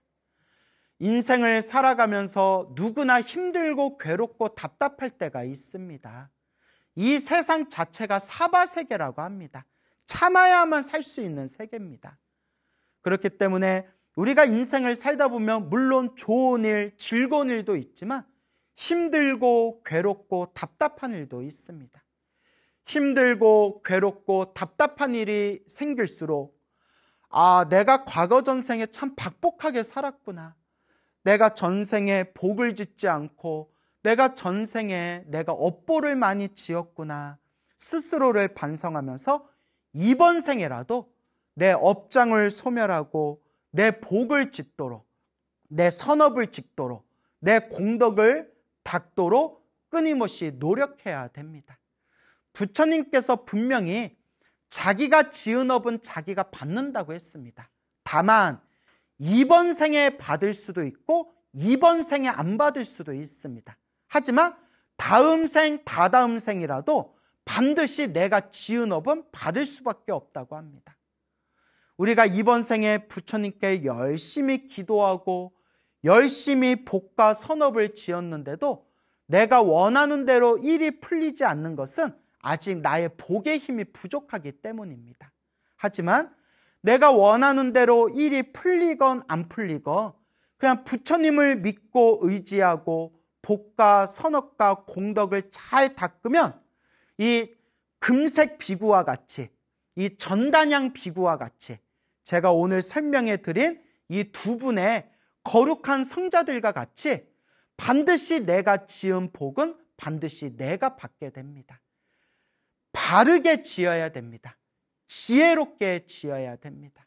그리고 부처님을 믿고 의지하고 닦아야 됩니다. 그래서 늘 불자님들께 제가 누누이 말씀드리는 게 끊임없이 염불하고 기도하면서 마음의 업장을 소멸하고 그리고 늘 형편껏 조금씩이라도 복을 짓도록 노력하고 그리고 무엇보다도 이 마음을 잘 닦을 수 있도록 노력해야 할 것입니다. 반드시 내가 지은 공덕의 힘은 반드시 다음 생, 다다음 생이라도 반드시 나에게 돌아온다라는 것을 꼭 명심하시기 바랍니다. 여러분, 행복하고 싶습니까? 행복한 삶을 창조하고 싶습니까? 복을 지으십시오. 선업을 지으십시오. 공덕을 쌓으십시오. 복과 선업과 공덕의 힘이 여러분들을 진정한 행복의 길로 이끌어 줄 것입니다.